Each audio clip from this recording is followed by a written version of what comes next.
मला ह्या महाविकास आघाडीच्या लोकांना विचारायचं आहे, बदलापूरमध्ये जी कारवाई सरकार करते, अधिकारी निलंबित झालेत, SIT स्थापन केली, इन्स्पेक्टर जनरल रँकचा एक वरिष्ठ अधिकारी त्याला नेमलं आहे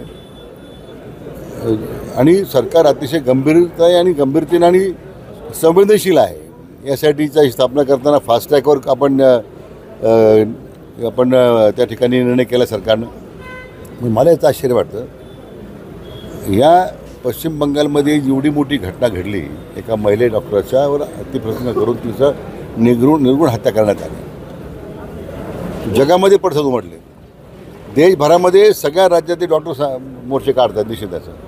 मग आज हे महाविकास आघाडीचे लोक ज्या तप्तरीनं बदलापूरला गेलेत, का नाही त्यांनी राज्यामध्ये बंद पुकारला त्या प्रश्नावर? का नाही त्या घटनेचा निषेध केला? याचा अर्थ तुम्हाला त्या ममता बॅनर्जीच्या पदराखाली लपायचं आहे, याचा तुम्ही राजकारण करता घटनेचं। जनता मार्ग तुम्हाला ओळखून आहे, या घटनेचं राजकारण करणाऱ्यांचा, या महाविकास आघाडीच्या नेत्यांचा तर मी निषेध करतोच। हा दुटप्पीपणा भूमिका जी मला वाटतं जनतेसमोर आली पाहिजे।